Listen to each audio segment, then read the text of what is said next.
Salut à tous, ici Carl pour le blog Branchois de Best Buy et aujourd'hui on se retrouve pour le test du HTC Vive. C'est un casque de réalité virtuelle et je suis vraiment content de le tester. Ça fait des mois que c'est sorti sur le marché, c'est pas nouveau, malgré que c'est une technologie qui est généralement nouvelle, la réalité virtuelle en jeu vidéo.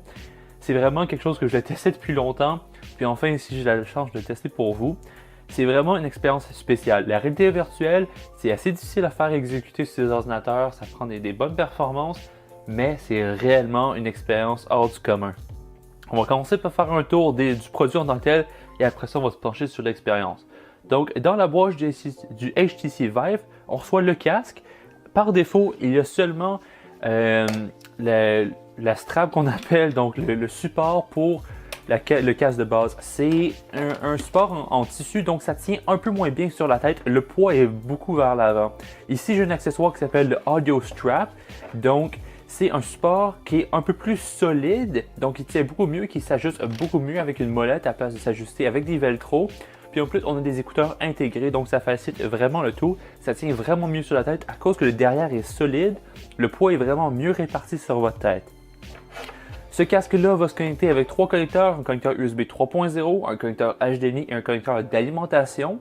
Le câble est assez long pour se promener dans la partie du jeu, donc on a assez d'espace, sachant que l'espace maximal de jeu est de 2 par 5 mètres, je crois, quelque chose dans ces environs-là.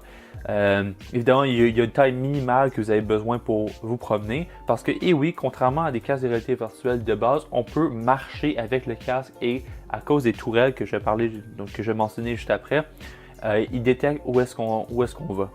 Tous ces connecteurs-là vont se connecter dans un petit boîtier d'acquisition, si on veut, avec les trois mêmes connecteurs. De l'autre côté, ces trois mêmes connecteurs-là, ils vont se connecter l'HDMI à votre carte graphique, l'USB à votre carte mère et l'alimentation à un bloc d'alimentation qui va dans le mur. On a aussi, si vous n'avez pas de l'HDMI sur votre PC, une prise 10 mini DisplayPort, donc ça c'est tout à fait possible aussi. Sinon, on a les deux manettes. Les manettes sont vraiment de qualité. Le plastique est doux, sont agréables dans les mains. Les gâchettes sont vraiment très précises. Il y a des différents boutons pour différentes fonctions. Les pavés tactiles sont très précis aussi, vraiment agréables. Et en plus, on a des petites ganses pour éviter que vous les échappiez en partie. Par le suite, on voit les deux tourelles. Il faut les placer à de différents endroits comme le tutoriel HTC Vive vous montre. Eux, ils fournissent les accessoires pour les visser au mur. Évidemment, ici, c'est un prêt, donc je les ai juste mis sur des têtes pour des trépieds. Donc, chacun un trépied à chaque coin de la pièce et ça fonctionne assez bien. Je vous conseille de les mettre les plus hauts possible dans la pièce pour pouvoir avoir une meilleure détection. Les deux tourelles vont se connecter eux aussi avec un bloc d'alimentation. Si les tourelles sont en bonne ligne pour pouvoir se communiquer, le lien entre les deux tourelles va se faire sans fil. Sauf que dans mon cas où est-ce que les deux tourelles n'étaient pas à la même hauteur à cause des trépieds que j'utilisais, il fallait les connecter avec un autre câble qui est fourni. C'est un câble d'environ 15 mètres, je dirais. C'est un câble audio de 15 mètres. C'est pas de l'audio qui est transité à l'intérieur, mais ça permet aux tourelles de se communiquer. Pour tout ça, je l'ai fait soit tourner sur mon ordinateur ou sur cet ordinateur portable Acer Predator Helios 300. Je vous invite à voir mon article par rapport à cet ordinateur-là si vous êtes curieux par rapport aux performances, je dirais, minimales en guillemets pour faire tourner de la réalité virtuelle. En soi, l'expérience de jeu vidéo est vraiment unique. Je vous laisse quelques plans à l'écran. C'est vraiment quelque chose de spécial. Au début, on sent un peu l'équipement sur notre tête, etc.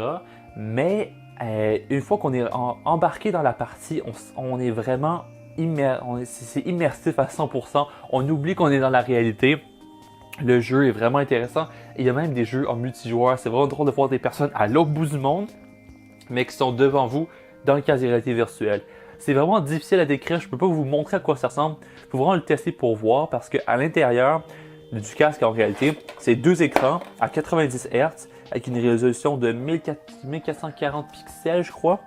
Avec deux optiques qui déforment la vue pour que ce soit naturel pour vos yeux. Évidemment, il y a un petit bouton pour ajuster un peu le focus et la largeur des lentilles et un pad pour que ce soit un peu plus confortable. En soi, l'expérience, comme je disais, une fois qu'on a bien ajusté le tout, que le tout est bien synchronisé avec le jeu, etc., c'est vraiment spécial. Il y a des dizaines de jeux disponibles. Personnellement, j'ai testé Fallout 4, des jeux comme The Lab de Steam, sur Steam plutôt. Sur Steam, en général, il y a des dizaines de jeux que vous pouvez tester. En soi, le prix est assez élevé, mais pour une telle expérience de jeu, c'est vraiment unique. J'ai aussi eu la chance de tester avec un volant dans un jeu de course, puis ça ajoute vraiment au réalisme du jeu. On voit notre volant dans la partie et on a vraiment le volant devant nous en plus. C'est vraiment quelque chose de spécial. Donc en soi, je suis vraiment satisfait de HTC Vive. Il y a un certain coût qui est relié, plus les accessoires, plus les jeux, parce que malgré qu'il y a des jeux gratuits, il y a beaucoup de jeux en réalité virtuelle qui sont très intéressants, plus l'ordinateur pour faire tourner ça. C'est pas rien comme coût, je suis tout à fait au courant. Mais si vous avez déjà un ordinateur, si vous êtes content, vous êtes capable de vous contenter des jeux gratuits de VR que sur Steam, de réalité virtuelle plutôt, c'est vraiment quelque chose de spécial. C'est un beau gros cadeau à faire. Mais toute la famille en a profité. Tout le monde qui est venu chez moi pendant le temps que je l'avais ici à la maison, eh bien, ils en ont profité. C'est vraiment quelque chose de spécial. Donc voilà, si vous voulez en savoir un peu plus sur les spécifications, sur mon avis, je vous invite à voir mon article sur le blog Branchois de Best Buy. Et moi, je vous dis à la prochaine. Ciao tout le monde!